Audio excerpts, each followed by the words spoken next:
Signore, è stata una svista, abbi un occhio di riguardo per il tuo chitarrista.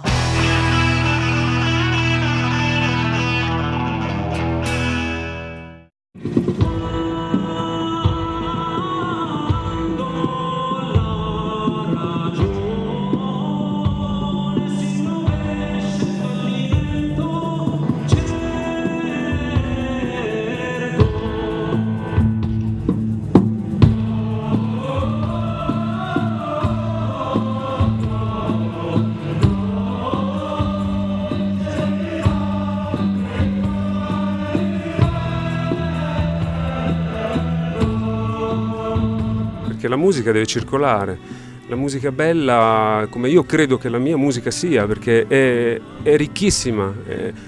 poi ci sono gusti e gusti ovviamente, però la mia musica è sicuramente ricchissima, di strati uno sull'altro, spesso molti non subito riconoscibili, ma di studio, di ricerca, di pensieri, di emozioni, è veramente un progetto ricchissimo questo, e spero che abbia la possibilità di viaggiare su quello che dici tu, sulle cose moderne, che la gente abbia la possibilità di ascoltare delle cose belle, perché cose belle ce ne sono poche in giro, e sono utili per crescere, per diventare degli esseri umani.